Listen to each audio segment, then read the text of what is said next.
Innal hamdalillah nahmaduhu wa nasta'inuhu wa nastaghfiruh wa na'udzu billahi min shururi anfusina wa min sayyiati a'malina may yahdihillahu fala mudilla lahu wa may yudlil fala hadiyalah. Asyhadu an la ilaha illallah wahdahu la syarikalah wa asyhadu anna Muhammadan abduhu wa rasuluh. Allahumma shalli wa sallim wa barik ala Muhammad wa ala ali Muhammad kama shallaita wa barakta ala Ibrahim wa ala ali Ibrahim fil alamin innaka Hamidum Majid. Rabbi shrah li sadri wa yassir li amri wahlul 'uqdatam min lisani yafqahu qawli. Amma ba'du. Bapak-bapak dan ibu-ibu serta jamaah sekalian rahimani wa rahimakumullah. Alhamdulillah pada malam ini kita bisa berjumpa kembali untuk melanjutkan ngaji kitab Al-Aqidah As-Safariniyah karya Al-Imam Muhammad bin Ahmad bin Salim As-Safarini rahimahullah.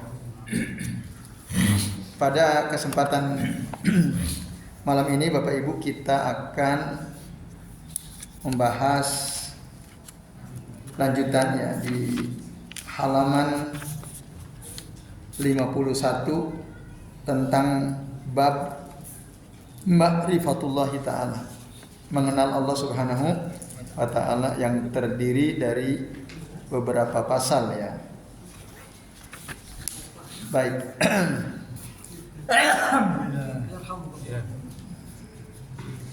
Jadi kita mulai dari bait yang ke-32 ya. Ya. Qala al-muallifu rahimahullah, berkata Al-Imam As-Safarini, semoga Allah merahmati beliau,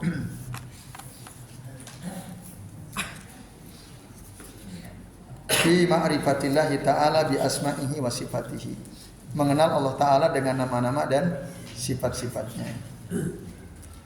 Jadi Bapak Ibu dan jamaah sekalian,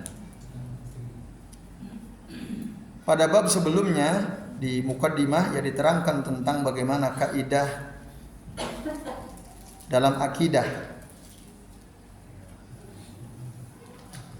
yang diyakini oleh Ahlussunnah wal Jamaah.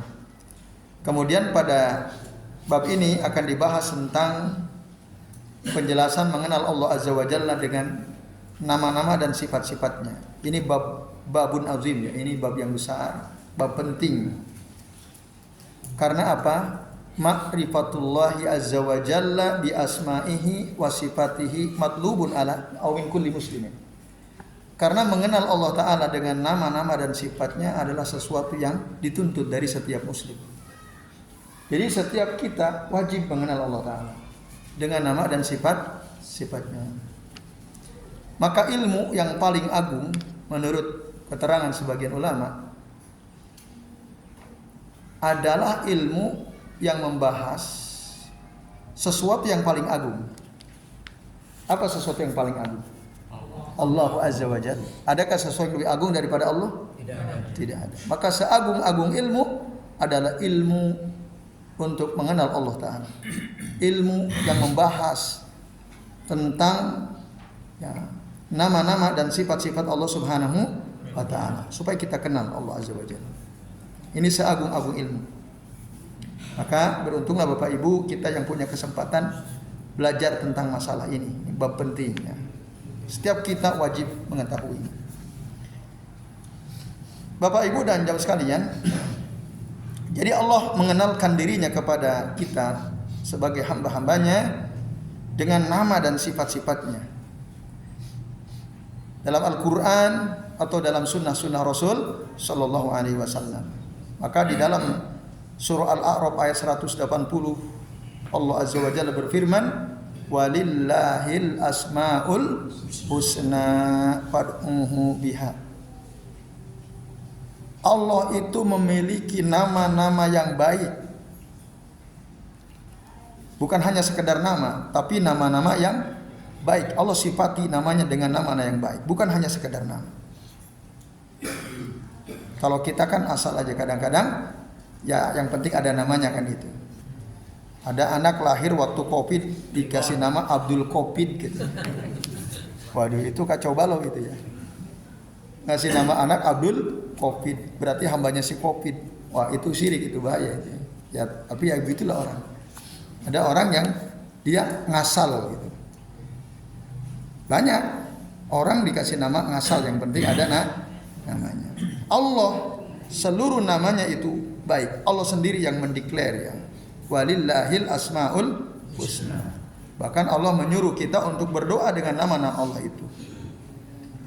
Lalu pada kalimat berikutnya Allah mengatakan wadzarul ladzina yulhiduna fi asma'ihi.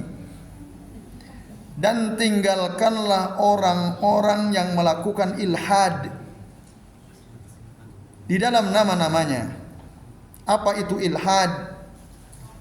Bapak Ibu dan Jamaah sekalian, ya, kalau Bapak Ibu buka surah apa tadi? Al-A'raf ayat 180. Coba Bapak Ibu buka. Nah, ini pentingnya. Ancaman bagi orang-orang yang melakukan ilhad terhadap nama-nama Allah Subhanahu wa taala. Nah, jadi Bapak Ibu dan jamaah sekalian, ilhad itu ya,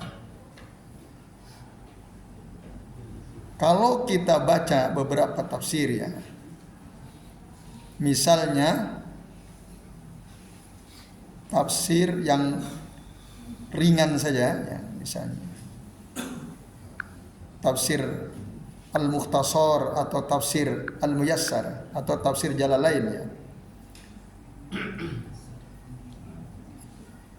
Ilhad itu kalau di tafsir Al-Jalalain artinya yamiluna anil haq, menyimpang dari kebenaran.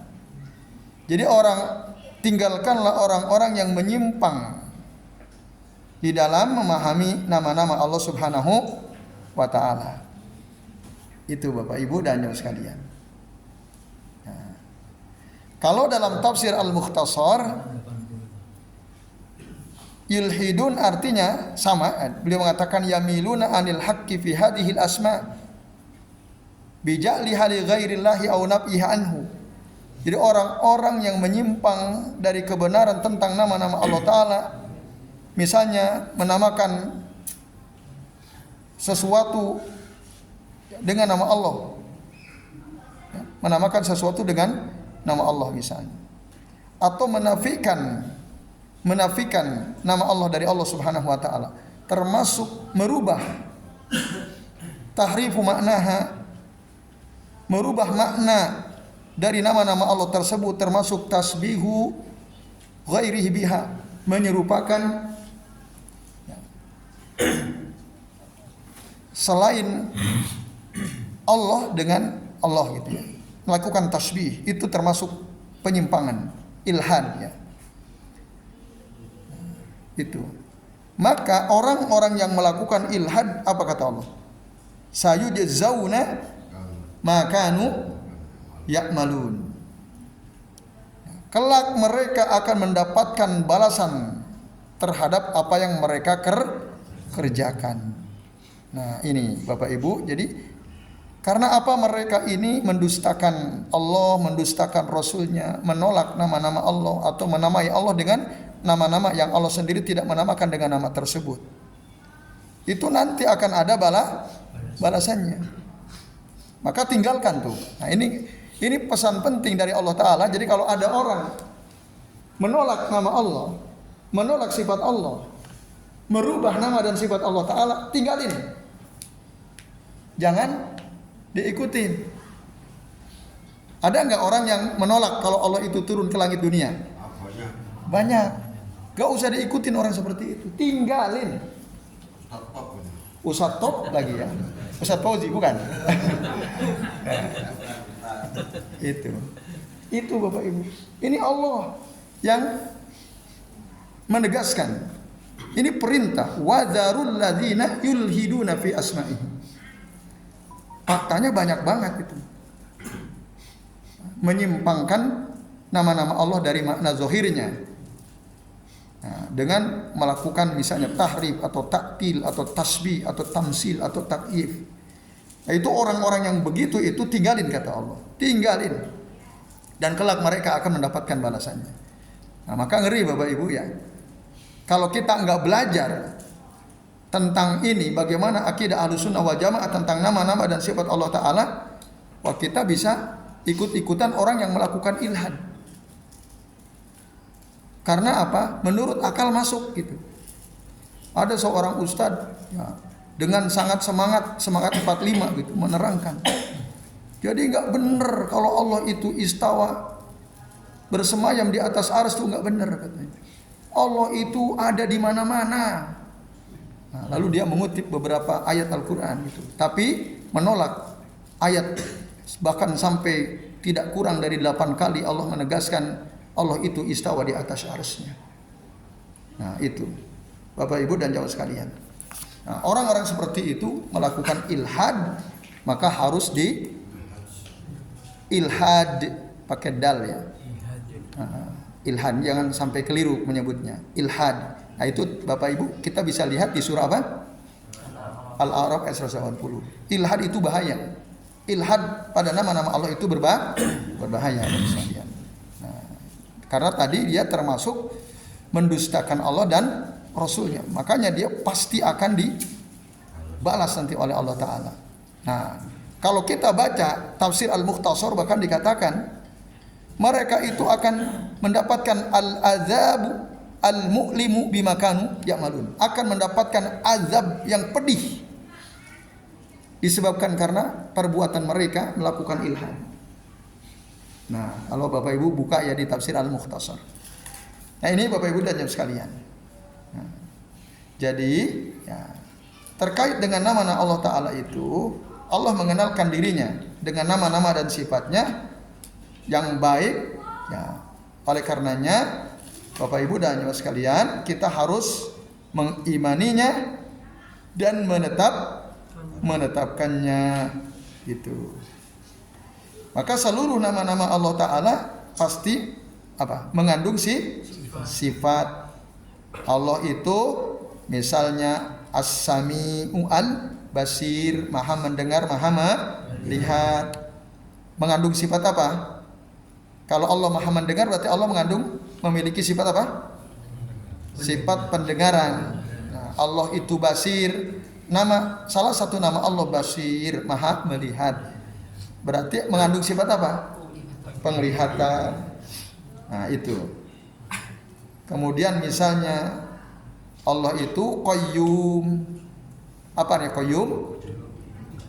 Bukan. Berdiri sendiri. Qayyum, ya Hayyu ya Qayyum. Berarti mengandung sifat apa?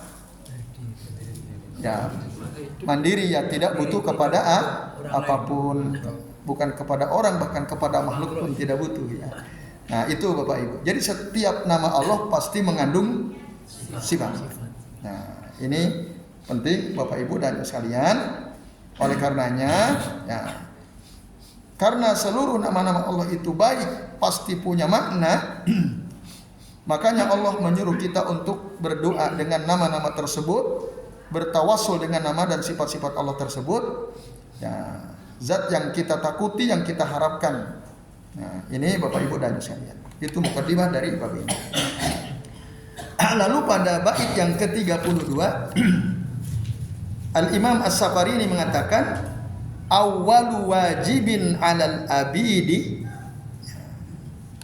perkara wajib pertama atas seorang hamba adalah ma'rifatul ilahi bit tasdidi, mengetahui atau mengenal Allah dengan benar.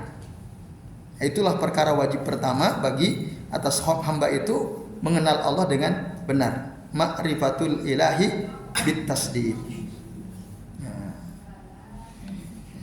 Tapi kalau Bapak Ibu buka di kitab yang Bapak Ibu punya, di catatan kaki nomor 32 itu. Nah, jadi saya Abu Muhammad Asraf bin Abdul Maqsud, beliau mengatakan, jadi yang dimaksud bait yang ke-32 itu Maksudnya adalah perkara wajib pertama atas mukallaf seorang hamba adalah an-najrus sahih al-muaddi ila ma'rifatillahi azza wa jalla. Nah, itu. Jadi pandangan yang benar ya, yang menyebabkan seseorang bisa mengenal Allah azza wa jalla.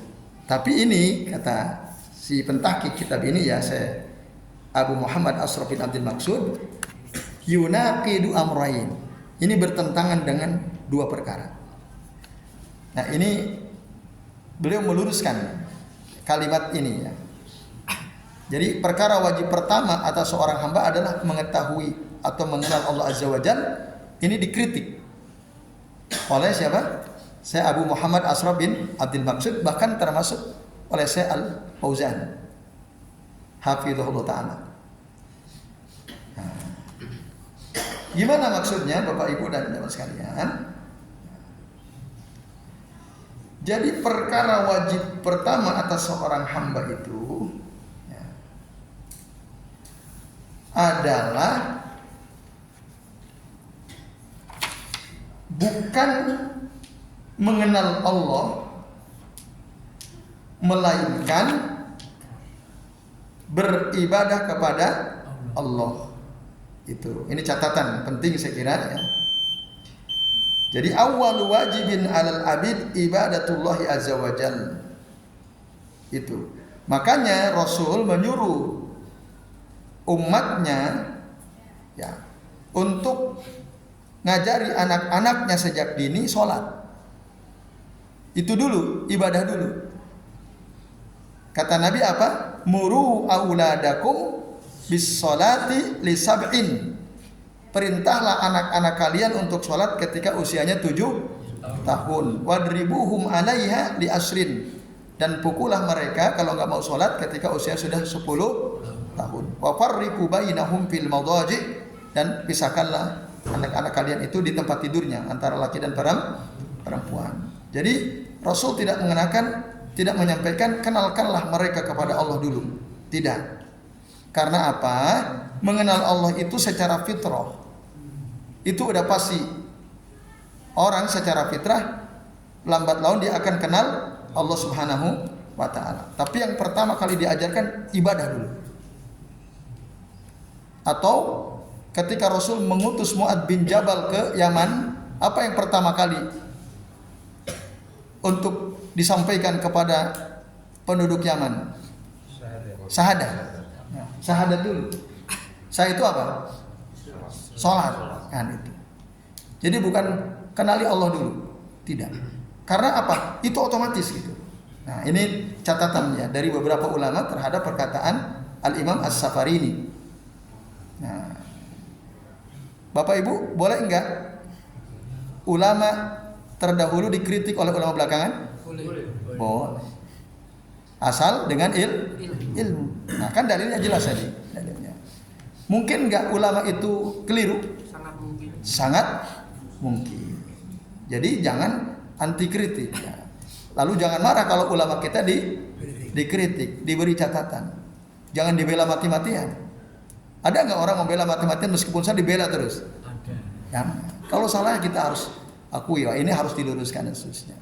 Andai kata Al-Imam As-Safarini masih hidup, mungkin beliau bisa jadi mengoreksi ini ya. Tentang apa pertama kali yang wajib ya bagi seorang hamba adalah apa tadi? Beribadah atau tadi syahadat ya, itu. Baru nanti secara perlahan dia akan mengenal Allah Ta'ala dengan fitrahnya, lalu dia belajar dengan ilmu. Nah, ini saya kira catatan penting ya dari beberapa ulama. Nah, kalau menurut catatan dari Syekh Abu Muhammad Ashraf bin Abdul Maqsud, kata beliau ini bertentangan dengan dua perkara. Dibuka di halaman 51 itu ya. Yang pertama, annal iqrara bi ma'rifatillahi amrun markuzun fil fitrah ya. Bahwa ya, ikrar mengakui atau mengenal Allah ini adalah suatu perkara yang terfokus pada fitrah. Ada yang fitrah pasti mengenal Allah Ta'ala. Secara fitrah manusia itu pasti mengenal Allah Azza wa Jalla. Yang kedua, karena perintah pertama itu adalah untuk ibadah kepada Allah dulu. Nah ini Bapak Ibu dan Jemaah sekalian. Ya ini catatan penting ya kami kira untuk digarisbawahi. Nah perkara pertama bahwa ya terkait dengan mengenal Allah Ta'ala itu terpusat kepada fitrah, itu disebutkan oleh Syekh Muhammad bin Mani. Nah, beliau menjelaskan dalil-dalilnya dalam kitab syarahnya. Silakan dibuka kitab beliau ya. Lalu yang kedua, Pallazi alaihi ahlussunnati wal jamaah, yang dipegangi oleh para ulama ahlussunnah wal jamaah, anna awwala wajibin huwa sahadatani. Bahwa perkara pertama yang wajib bagi setiap hamba adalah mengucapkan dua kalimat syahadat. Nah, maka dikutip di sini perkataan Syekhul Islam Ibnu Taimiyah di mana beliau mengatakan innas salafa, bahwa generasi salaf wal a'immata dan para ulamanya muttafiquna ala anna awwala ma yu'maru bihil ibad, bahwa perkara pertama yang diperintahkan para hamba itu adalah asy-syahadatani. Nah, dua kalimat syahadat dulu. Muttafaquna ala anna man fa'ala dzalika qabla al-bulugh, nah, lam yu'mar bitajdidi dzalika akibal bulugh dan seterusnya. Jadi para ulama Ahlussunnah sepakat ya itu dulu dua kalimat syahadat dulu. Jadi bukan apa? Bukan mengenal Allah dulu. Bukan itu dulu harus lakukan, enggak. Ibadah dulu. Nanti itu akan seiring waktu dia akan mengenal Allah Subhanahu wa taala. Nah, ini Bapak Ibu dan jamaah sekalian ya, saya kira ini catatan penting dari Syekh Abu Muhammad Asraf bin Abdul Maksud, juga dari Syekh Al-Fauzan. Dalilnya tadi hadis riwayat Imam Ahmad tentang perintah Nabi kepada orang tua untuk pertama-tama ngajarin anaknya apa? Salat itu.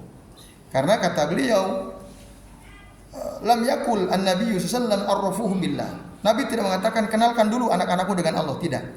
Kenapa? Li'annahum ya'rifuna dzalika bi fitratihim, karena anak-anak itu nanti akan mengenal Allah dengan fitrahnya.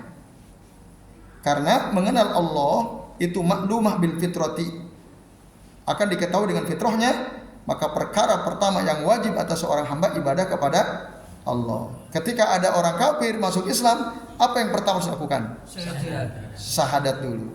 Nah, ini Bapak Ibu dan jamaah sekalian. Jadi saya kira ini catatan penting ya pada bait yang ke-32. Jadi karena sudah Isya, kita lihat dulu. Monggo yang bertugas muadzin.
Baik Bapak Ibu dan jamaah sekalian, a'azani Allah wa iyyakum ajmain. Alhamdulillah kita sudah memasuki waktu Isya ya. Kami lanjutkan sedikit Bapak Ibu dan jamaah sekalian. Jadi itu ya. Walaupun mengenal Allah tadi di awal sudah disampaikan ini sangat penting, tapi yang wajib pertama kali ibadah dulu. Ibadah dulu, tapi terus nanti harus belajar mengenal Allah Subhanahu wa taala. Nah, ini kita sedang berproses untuk mengenal Allah Subhanahu wa taala, mengenal nama-namanya, mengenal sifatnya, bagaimana cara memahaminya dan seterusnya. Nah, kenapa ini perkara penting Bapak Ibu? Karena banyak orang tergelincir, kata Syekh Al-Fauzan. Banyak orang yang salah paham, tersesat pemahamannya. Nah itu, oleh karenanya penting kita mengikuti ya, salafus saleh para sahabat, di mana itu merupakan akidah Ahlussunnah wal Jamaah yang kembali kepada sunnah, berjamaah bersama para sahabat. Nah ini, karena tadi banyak orang tergelincir, banyak orang menyimpang, gitu. Maka ketika kita mengenal nama-nama Allah Ta'ala dan sifat-sifatnya, mempelajari nama-nama Allah dan sifat-sifatnya, kita harus menetapkan sesuai dengan yang ditetapkan oleh Allah untuk dirinya, sesuai dengan yang ditetapkan oleh Rasulullah dalam sunnah-sunnahnya terkait nama-nama dan sifat-sifat Allah Ta'ala. Udah, imani tetapkan tanpa melakukan apa? Tanpa melakukan apa? Ta'til, tahrif, tasbih, tamsil, takwil sama takyif. Nah, itu. Karena ada banyak kelompok yang mereka sholat, mereka min ahlil kiblah, orang-orang yang sholat juga, tapi menyimpang. Seperti misalnya kelompok Jahmiyah, di mana mereka menafikan nama-nama dan sifat-sifat Allah Ta'ala, atau kelompok Mu'tazilah yang menetapkan nama Allah Ta'ala tapi lepas ya, mujarradah la tadullu ala ma'anin, yang tidak menunjukkan makna. Mereka menafikan sifat seluruhnya atau mentakwil atau merubahnya, orang-orang Mu'tazilah atau bahkan Al-Asy'ariyah. Nah, di Indonesia ini banyak Asy'ariyah secara akidah mengikuti Abu Hasan Al-Asy'ari atau Al-Maturidi. Nah, padahal akidah yang ada dalam pandangan Al-Asy'ariyah, mereka itu asbatul asma'a ya. Mereka menetapkan nama-nama Allah Ta'ala wa asbatu sab'a sifatin, tapi mereka ketika bicara tentang sifat hanya menetapkan 7 saja, 7 sifat Allah Azza wa Jalla. Selain itu tidak ditetapkan. Nah, apa itu yang 7? Dalam akidah Al-Asy'ariyah, sifat yang ditetapkan bagi Allah itu hanya al-hayatu, al-ilmu, al-qudratu, wal-iradatu, as-sam'u, wal-basaru, wal-kalamu binafsihi. Hanya 7. Selain itu mereka tidak menetapkannya. Nah ini, sisanya dinafikan. Ini Asy'ariyah. Nah itu ya. Misalnya apa? Di dalam akidah Asy'ariyah itu Bapak sekalian, ridho itu salah satu sifat Allah Ta'ala. Maka ada hadis ridhollahi bi ridhal walidain. Berarti Allah punya sifat ridho. Nah, kata mereka enggak. Nah, jadi ridho itu artinya Allah tidak akan mengazab gitu. Terus sifat rahmat, kasih sayang, kata mereka itu maksudnya Allah mau memberi pahala. Jadi tidak menetapkan ada sifat rahmat bagi Allah Ta'ala. Istawa, nah, sifat istiwa, bersemayam, kata mereka bukan. Itu maksudnya istaula, menguasai. Nah itu ditakwil oleh mereka, dinafikan. Itu Asy'ariyah. Yang ditetapkan hanya 7 sifat saja. Nah, padahal sifat-sifat Allah itu banyak sekali. Yang jelas sifat Allah itu lebih banyak dari namanya. Itu kalau kita kembali ke hadisnya. Atau sebenarnya nama Allah juga ada berapa? Nah, sebenarnya Banyak. Yang 99 itu yang disebutkan dalam Al-Quran. Yang tidak disebutkan banyak yang kita tidak tahu. Nah, Nabi dalam doanya kan gitu, dengan nama-nama yang engkau tidak sebutkan, engkau sembunyikan. Banyak. Sifat-sifat Allah, bayangkan aja, 99 nama mengandung sifat. Iya kan? Ada sifat, setiap nama mengandung sifat, tapi tidak setiap sifat mengandung nama. Nah, itu. Jadi banyak, lah kok cuma 7 yang ditetapkan. Nah, dan sifat Allah itu nanti ada sifat zatiyah, ada sifat fi'liyah. Zatiyah itu nanti ada 2. Ada sifat khobariyah, ada sifat maknawiyah. Khobar itu apa misalnya? Allah punya wajah, Allah punya tangan, Allah punya kaki. Itu khobariyah. Sifat zatiyah khobariyah. Kalau sifat zatiyah maknawiyah seperti apa? Allah itu punya ilmu. Nah, Allah itu hidup, maha hidup. Nah, sifatnya hidup dan seterusnya yang semisal dengan itu. Sementara sifat fi'liyah itu apa? Perbuatan, sifat perbuatan Allah Subhanahu wa taala. Seperti apa? Turun, datang, ya, tersenyum, dan yang sejenis dengan itu. Itu banyak sekali sifat-sifat Allah Ta'ala. Lah kalau dibatasi hanya 7, wah itu bagaimana? Gitu. Nah, di dalam mazhab Asy'ariyah mereka hanya menetapkan sifat Allah itu 7 saja. Nah ini yang oleh para ulama dikritik ya, penyimpangan di mazhab Asy'ariyah. Nah ini Bapak Ibu dan sekalian, maka supaya kita tidak tergelincir, kita ya penting sekali mempelajari akidah Ahlussunnah wal Jamaah terkait dengan apa? Nama-nama dan sifat-sifat Allah Subhanahu wa taala. Nah, ini Bapak Ibu dan jamaah sekalian rahimani wa rahimakumullah ya. Sementara ini dulu yang bisa kita bahas. Jadi tadi sampai bait yang kedua ya. Ya, insyaallah nanti kita lanjut lagi. Mohon maaf. Ya, sebelum diakhiri silakan. Ya. 1 2 3. Ya, panas dulu.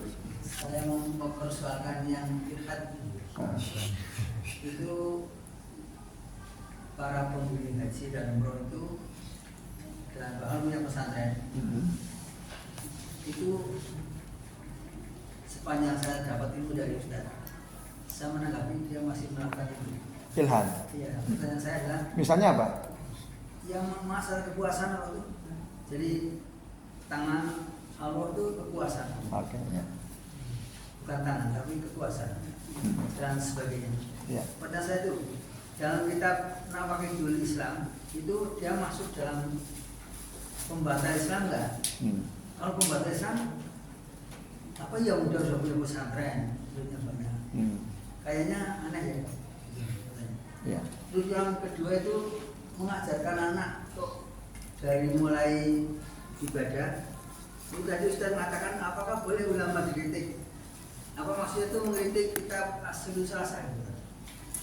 Gimana itu? Yang 3 pokok fondasi masjid agama kan pertama ma'rifatullah dulu. Iya. Kemudian baru ma'rifatul nabi dan sebagainya. Iya. Ma'rifatullah, ma'rifatun nabi wa ma'rifatul Islam gitu ya. Iya. Tapi kita kan mengutamakan ibadah tadi. Iya. Apa yang dimaksud mengkritik itu musannifnya itu? Ya. Apakah seperti itu? Iya. Ya. Ya. Itu saja monggo Pak Zuri. Assalamualaikum warahmatullahi wabarakatuh. Waalaikumsalam. Saya ini akan menanyakan ya sedikit di luar konteks ini. Ini yang berkaitan dengan masalah sholat dan kurban. Ya. Yang pertama ini mengenai masalah sholat. Saya hanya mohon filosofi gerakan sholat, mohon itu dijelaskan. Itu yang pertama.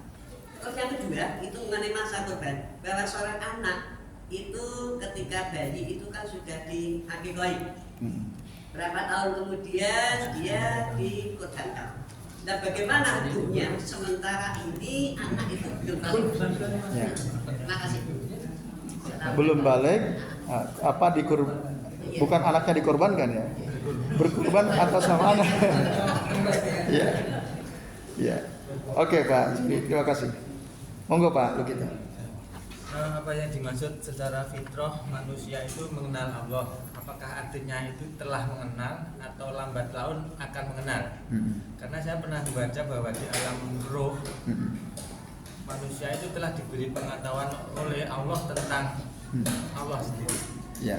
Dan ketika di dunia, kenapa ada yang beriman, kenapa yang tidak beriman, kenapa ada yang taat dan tidak taat.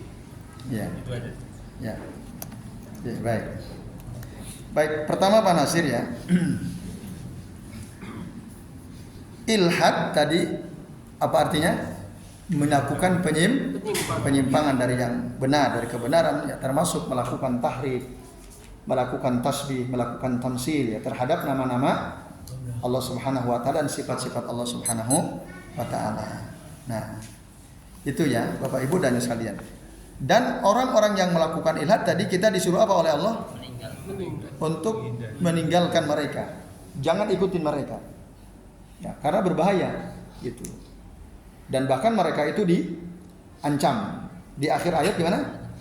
Siksa. Nah, sayujzauna makanu ya'malun. Mereka akan dibalas dengan apa yang mereka kerjakan. Nah, dalam tafsir Al-Mukhtasar diterangkan maksudnya mereka akan diadab bil adzabil mu'lim, dengan adab yang pedih disebabkan perbuatan mereka. Nah, lalu apakah itu termasuk nakidun min nawakidil Islam? Ya. Bapak Ibu, nah, jadi yang ini ya, ada kitab judulnya Nawakidu al-Islam atau Nawakidu Syahadatain ya. Yang 10 coba perhatikan ada atau tidak. Yang pertama syirik. Ya, yang kedua menjadikan perantara antara dia dengan Allah ketika berdoa ya, dengan sesuatu yang tidak masyru' ya. Yang tidak masyru', yang apa? Yang mamnu ya. Tawasul dengan yang mamnu atau yang syirik gitu ya. Terus tidak mengkafirkan orang yang jelas-jelas kafir atau ragu dengan kekafiran orang jelas kafir ya. Itu membatalkan keislaman. Kemudian yang keempat, orang yang meyakini ada sesuatu yang lebih baik daripada petunjuk Nabi. Ada yang lebih baik daripada petunjuk Nabi. Nah, kemudian yang kelima, benci kepada sesuatu yang disampaikan oleh atau kepada sunnah Nabi. Tidak suka, dia benci. Walaupun dia melakukan, tapi dia tidak suka. Itu bisa membatalkan keislamannya. Dalilnya juga ada banyak sebutkan. Karena waktunya yang ini tidak banyak, maka saya sebutkan saja poin-poinnya. Kemudian apa? Mengolok-olok sunnah, mengolok-olok syariat Islam. Nah, itu yang ke-6. Yang ke-7 sihir. Nah, kemudian yang ke-8 bekerja sama menolong orang-orang kafir, orang musyrik untuk menguasai kaum muslimin. Paham ya maksudnya?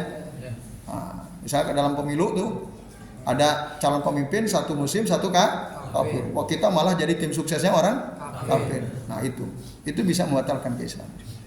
Kemudian, nah, orang yang meyakini yang ke-9 bahwa ada sebagian orang dia boleh keluar dari syariat yang diajarkan Nabi. Dia meyakini, oh, contoh misalnya Pak Bambang itu walaupun gak soleh gak apa-apa beliau.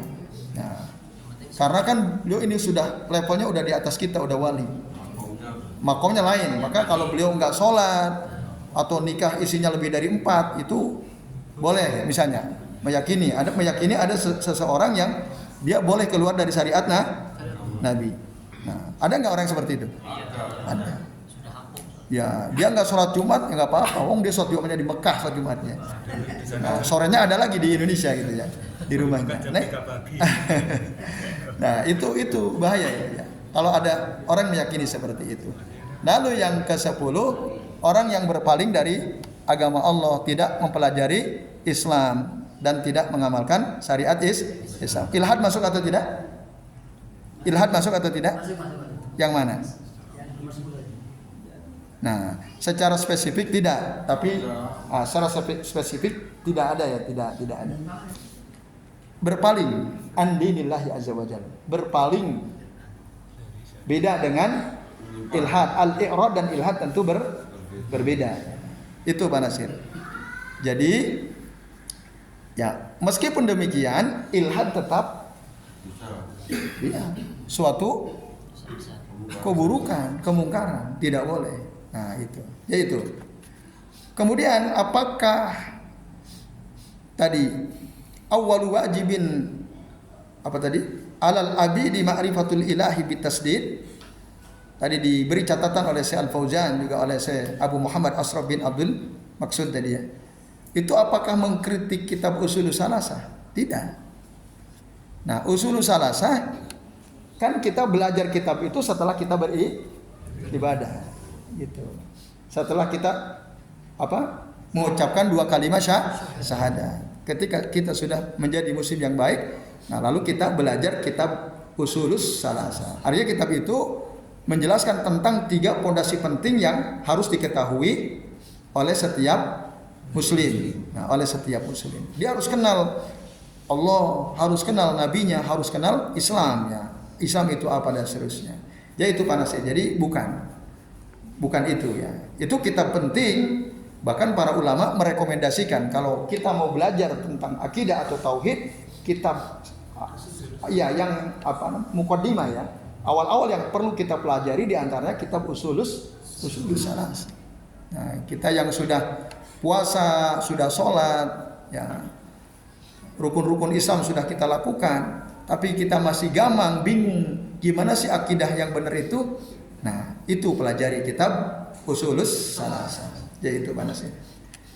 Kemudian yang Pak Zuhri, apa filosofi gerakan sholat? Falsafah gerakan sholat. Nah, ini harus baca kitab judulnya Hikmatut Tasri' wa Falasifatuhu. Nah, hikmah syariat dan falsafahnya. Ya, ada ya misalnya kenapa kita harus sujud? Meletakkan anggota tubuh kita yang paling tinggi yaitu kepala di tempat yang paling rendah bahkan lebih rendah dari pantat kita kan. Nah, harus direndahkan. Karena kita ini seorang hamba yang harus ya merendahkan diri kita di hadapan Allah Azza wa Jalla. Itu diantaranya ya. Kenapa kita harus sujud, kita harus ruku. Kenapa kita waktu sholat matanya tidak boleh tengok kanan kiri, tapi harus ke atas sujud dan seterusnya. Jadi itu Pak Zuhri ya. Tadi kalau ingin detail rinci, salah satu kitab yang menjelaskan ada kitab judulnya apa? Hikmatut Tasri' wa Falasifatuhu. Yaitu apa? Ada kajian tersendiri nanti insya Allah ya. Nah itu kitab penting ya. Alhamdulillah kami punya kitabnya itu ya. Hikmatut Tasri' wa Falasifatuhu. Jadi hikmah syariat itu apa saja? Falsafahnya apa saja? Nah kemudian akikoh dan kurban. Bapak Ibu dan jamaah sekalian, setiap anak yang lahir ya kullu mauludin murtahanun bi aqiqatihi kata Rasul. Setiap anak itu tergadaikan oleh akikohnya. Maka kalau ada anak akikohila pada 7 hari atau arba'ata asyara 14 hari atau wahid wa isrun ya yauman pada hari yang ke-21. Bagi siapa? Bagi orang tua yang mampu. Itu jangan sampai dilewatkan. Nah terus bagaimana kurban untuk anak yang belum balik? Bapak Ibu dan jamaah sekalian, Rasul itu tidak pernah berkurban untuk putranya. Ini kurban saya untuk Fatimah. Ini kurban untuk Zainab, untuk Ummu Kulsum, untuk Ibrahim, untuk Abdullah, untuk Qasim, enggak. Tapi beliau selalu berkurban min Muhammad wa ahli baiti. Dari Muhammad dan keluarganya. Jadi kalau Pak Zuhri misalnya di rumah putranya jenengan berapa? 7 misalnya.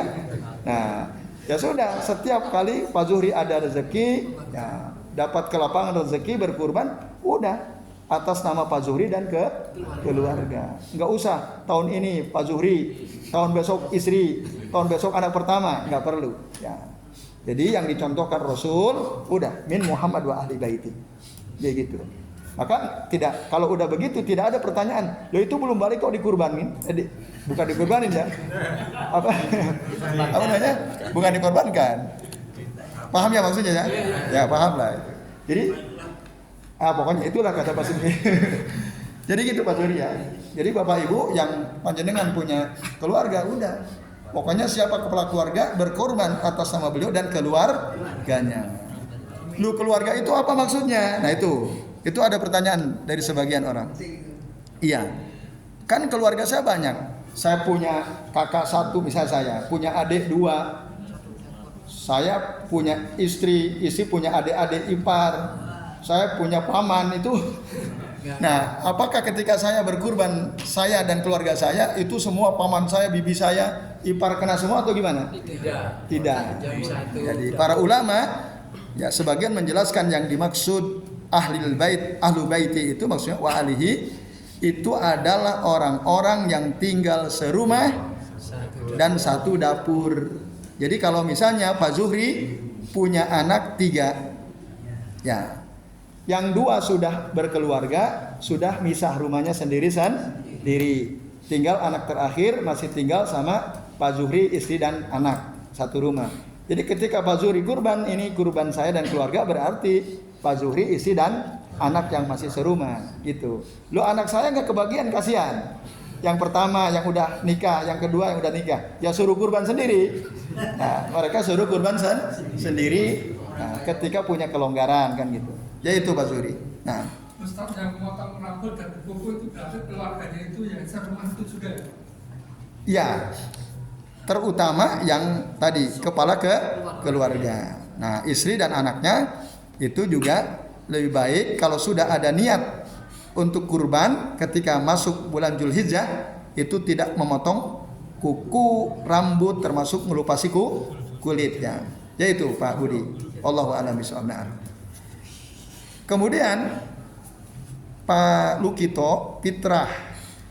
Iya, di dalam Al-Qur'an itu ada ayat Allah Ta'ala berkata kepada setiap jabang bayi yang ada di rahim ibunya. Apa katanya? Alastu birabbikum qalu bala syahidna. Itu secara fitrah. Karena sejak kita Bapak Ibu semua manusia apapun agamanya sekarang ketika dia masih jabang bayi itu udah ditanya oleh Allah. Alastu birabbikum qalu, mereka semua mengatakan bala syahidna. Sampai ada ulama mengatakan begini. Saya Ibnu Al-Utsaimin kalau tidak keliru ya ketika beliau mensarah kitab Lumatul I'tiqad, ketika ada anak baru lahir, udah taruh aja di hutan. Di hutan dia taruh. Dia akan kenal nanti Tuhannya. Otomatis ya? Iya, karena dia sejak di rahim udah mengatakan bala syahid. Iya, kami bersaksi bahwa engkau adalah Tuhan kami. Asal jangan ketemu orang gitu. Kalau ketemu monyet orang hutan itu aman. Nah, kalau ketemu orang itu bisa terpengaruh akidahnya. Itu sampai ada ulama berkata seperti itu ya. Nah, karena memang fitrahnya itu mengakui bahwa Tuhan dia itu adalah Allah Subhanahu wa taala. Yaitu Pak Lukito. Jadi betul memang dalam Al-Qur'an setiap kita itu sudah mengenal. Karena ketika ditanya langsung jawabannya bala syahidna. Nah, makanya tadi itu udah dikenal, maka suruh ibadah dulu, mengucap dua kalimat syahadat, ibadah dan seterusnya itu. Walaupun nanti akhirnya kita perlu belajar kitab akidah, bagaimana cara memahami nama dan sifat Allah Ta'ala. Nah, di antara misalnya kitab-kitab seperti ini ya. Yaitu Bapak Ibu dan Jemaah sekalian, terima kasih atas perhatiannya. Semoga bermanfaat. Ya mohon maaf apabila yang kami sampaikan ada kesalahan. Mari kita akhiri dengan baca doa kafaratul majlis. Subhanakallahumma wa bihamdika asyhadu an la ilaha illa anta astaghfiruka wa atubu ilaik. Wa sallallahu ala Muhammadin wa ala alihi wa sahbihi wa baraka wa sallama alaihi ajmain. Billahi taufiq wal hidayah. Wassalamualaikum warahmatullahi wabarakatuh.